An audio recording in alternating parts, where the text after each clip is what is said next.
It's like brother from another mother, okay? They may not be related by DNA, but they are related by their shared love for bamboo, and I think that's beautiful.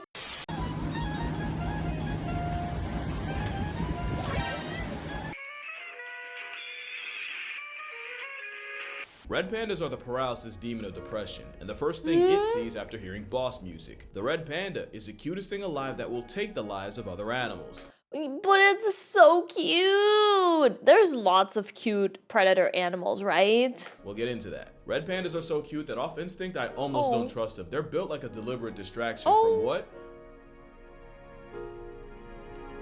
What? Give him a briefcase and he looks like he's gonna sell me awful financially crippling insurance, and for the last time I am absolutely on board. The red panda is so adorable, it's almost too good to be true, and like healthcare and insurance payouts, they actually are. This animal is not what you think it is. The internet will have you believing it's a wholesome, ginger, chunkus, ooh, raccoon, and panda adjacent, but I know the truth, and I will be exposing them. But first, this video was sponsored by absolutely no one. Except my personal biases, let's get it. First of all, the red panda is the biggest victim of clout jacking in nature. This is actually the original panda. Let me explain. The red panda was first described in 1825 by zoologist Frédéric Cuvier, who called it the cutest, most beautiful animal he'd ever seen, and even gave it the scientific name Alurus fulgens, which literally means fire cat, and they earned the panda name from the Nepali word bonya, meaning bamboo eater. Sound familiar? Well, the obese, bamboo-eating bean chair of a bear was first described in 1869 by Pierre Armand David. They inherited the panda name because folks saw me bamboo and were like, damn, him too, and assumed the two bonyas were related. So yeah, this panda was actually named after that panda. Yeah, I knew long ago that we weren't actually related, but I still love red pandas. They look so cute! Almost 50 years after the fact, and somehow even with half a century handicap, the second panda managed to lap the premier panda in popularity, so much that the OP, original panda, is now called the lesser panda. Now there is an argument that lesser just refers to size, which is why the giant panda gets body shamed in its own name, but I already don't appreciate gibbons being clocked as lesser apes, much less a commie raccoon being a lesser anything. But it's actually worse for the red panda, cause these two pandas aren't related. Giant pandas are bears, and people should look up panda attacks to remember that. Red pandas are, well, we'll get to that, but they're not bears. They're not even remotely related, which means the DreamWorks jockey borrowed the name from an animal it's not even related to 50 years after, stole its identity, and left it with lesser. So now, not only does Google acknowledge the biracial bear first when you look up panda, even people that try standing up for the original accidentally overcorrect by saying, you know, red pandas aren't actually pandas. Except they are. They are the ponyas. They came first. I can't think. Look, I respect it, but I feel like that's not that big of a deal. I will say maybe they don't appreciate being called lesser. Maybe they deserve their own name. Of another animal that's had that happen to it. Except maybe penguins. Penguins got their name from looking like a bird they're not even related to. But at least the great auk is extinct. Red pandas are still here, albeit they're endangered. Which is actually another issue I have, because giant pandas would end up becoming the poster child of endangered species, and would even be immortalized as a World Wildlife Fund logo. That's true, but wasn't that only because they are black and white, and that's really easy to print? Isn't that the only reason the panda made it? And you can't even point to pretty privilege. Red pandas are obscenely pretty. Yes. But when you save a nonprofit money on printing fees by being black and white, you get the nod as the logo, and that's not even a joke. The price of color printing got the red panda passed over. They probably wouldn't have gotten the credit anyway, because if you know this logo, you know the company Firefox. Yeah. And the Firefox mascot was based on a red panda. As adorable as they are, red pandas have been shoved to the shadows. But what if I told you this all could have, and honestly should have, been avoided? Because remember, I said the reds were first described in 1825 by Cuvier. Except, not really. It was actually General Thomas Hardwick who's credited with introducing the fire panda to the Western world, and he even did a presentation at the Linnean Society in London with what's considered the first ever red panda painting in Europe in 1821. Like Cuvier, Hardwick also wrote about them, except in his report, he didn't call it a panda. He called it a wah, based off their call. But despite writing the report in 1821, Hardwick's work wasn't published until 1827. With Cuvier's work out 2 years earlier, he got the naming rights, and red panda stuck. If Thomas could have just locked in a little earlier, we'd be calling this a wah or a chihuahua, and who knows what butterfly effect follows. Oh, I was thinking Waluigi, my bad. So yeah, red pandas got shafted, and as you can tell, I'm fed up for them. But being compared to a bear, retconned as a raccoon, firefox, and firecat begs the question. If it's none of these, what even is a red panda? Wait, I thought it would be closest to a raccoon. Guess I have been deceived. Alright, let's do this one last time. With mammals, there's two classes of carnivores, feliform and caniform, team cat and team dog. I'm sure you've heard this all before. And I'm team dog. I mean, I'm a bear, so yeah.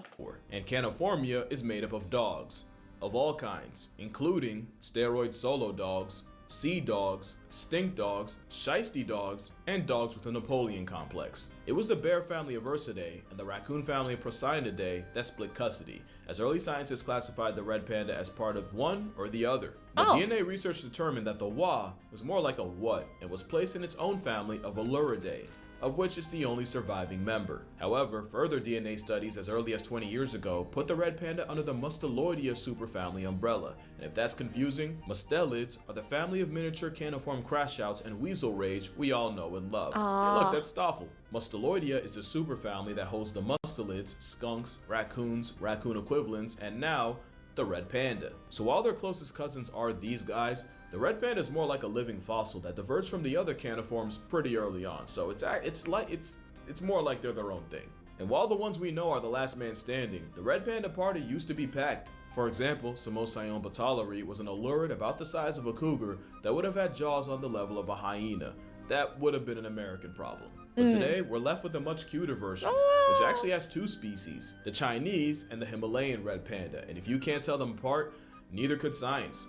Until like 2020, because that's when it was widely accepted that these are two separate species. But honestly, I probably shouldn't be so hard on scientists for confusing them with bears.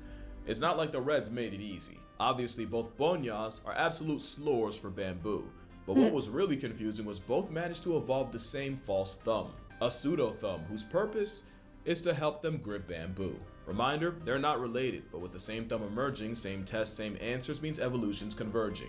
They're just like besties who are vibing on the same level. It's like brother from another mother, okay? They may not be related by DNA, but they are related by their shared love for bamboo, and I think that's beautiful. There is one thing they don't have in common. Why are red pandas red while the bigger mammals monochrome? Well, with the giant variety, the pandas are actually the color of compromise. It's believed they have white fur to blend into the snowy climate, black limbs to match the shade, black ears to intimidate predators and look like a threat, but black eye spots to help individuals recognize each other. That's literal face ID. And science says having an awful diet is why. Because bamboo gives them so little, they'll never be able to store enough fat to hibernate. And with them being constantly on the move to look for food, they can't molt their fur fast enough to match their environment. That's why I said compromise. It's the best nature could do. Red pandas are like the pretty privileged sloths of Asia because they spend 90% of their lives in the trees and they spend most of that sleeping. Go see one in a zoo and you'll see what I mean. Yeah, this was worth the car ride, the train ride, the path train ride, and the price of admission. Look, they're so real for that. I get it. If I was a red panda, you wouldn't catch me entertaining some humans. I'd be sleeping all day. Valid. Me. Oh, Never mind. It was not, however, worth the parking ticket I got. Red white fur means the wa disappears in fir trees covered by reddish moss and white lichen. But of course, the most famous thing these two have in common is their choice of diet. They fully committed to lives as bamboo sinks, so much that the giant bonya actually lost their ability to taste meat. You might catch a bear trying a dead wildebeest or murking a peacock, but virtually all their protein comes from bamboo. It's even been found that giant pandas have a sweet tooth, with them preferring natural sugars over water. Red pandas move to a similar beat of being mostly for bamboo. They'll also mix it up with fruits, nuts, blossoms, the occasional egg, birds, mice. Oh. I told you.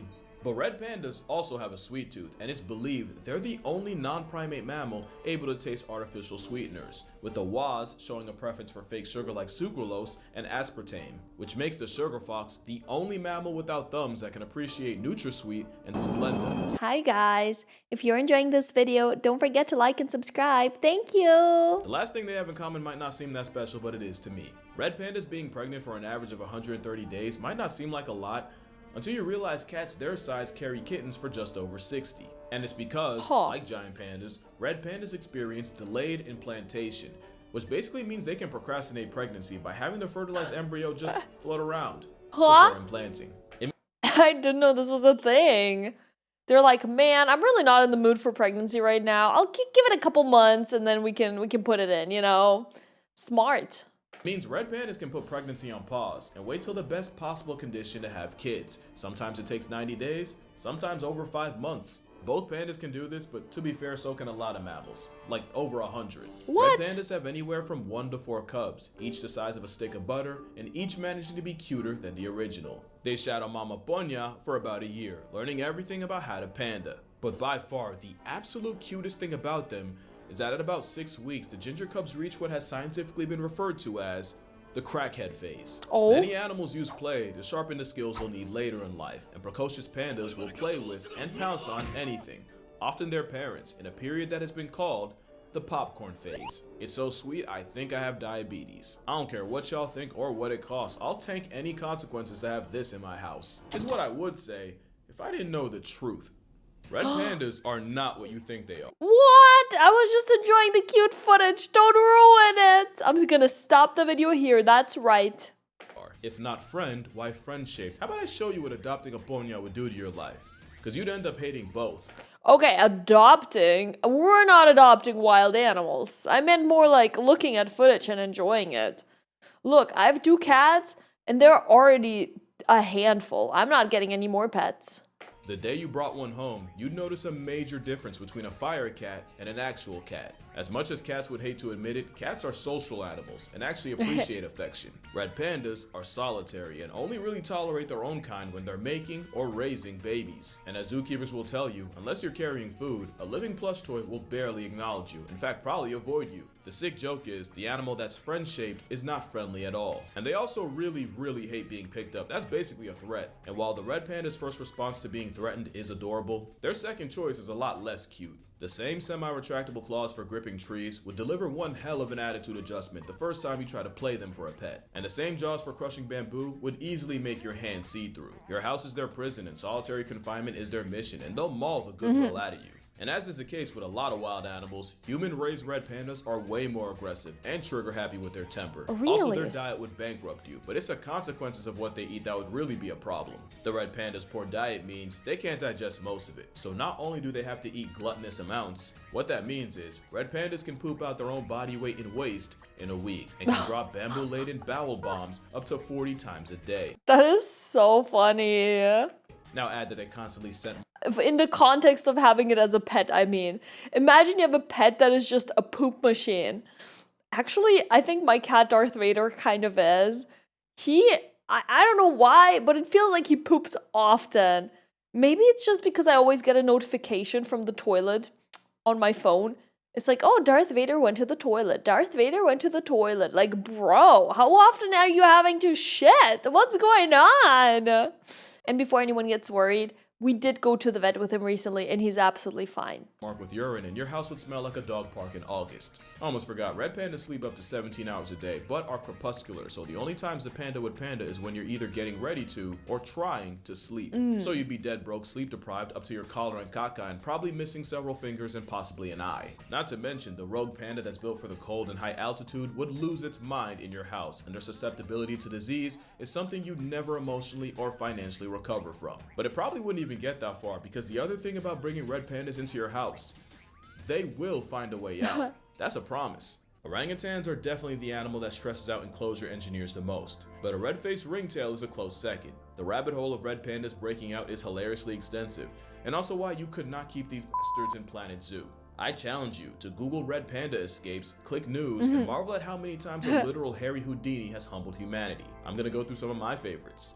The first documented red panda escape was in 1978 in the Rotterdam Zoo, aka Dietary de Blijdorp in Netherlands, and it created a phenomenon known as the red panda effect. Because even though the red panda was found just tragically not alive, the zoo still received hundreds of calls and sightings claiming to have seen it, even a year after he had died. The red panda effect is now synonymous with a psychological phenomenon where people tend to see exactly what they're looking for, even when it's not really there, and even provoke commentary on how the brain tends to fill in gaps in perception and can even alter that perception. Either that or Big Panda gaslit the hell out of the Dutch. In 2007, Yin the red panda made people wait 2 hours on the day of her debut before showing herself, and after taking a brief look around, said nah and immediately escaped. Keepers responded by adding electrical wiring around her enclosure, and that same month, she bypassed that wiring by using overhanging tree branches and got out again. But she never actually left the zoo. She climbed 30 feet up a tree and made the zoo director climb after her to get her. 10 years later, Sunny the red panda escaped, except this time, she fully left the zoo premises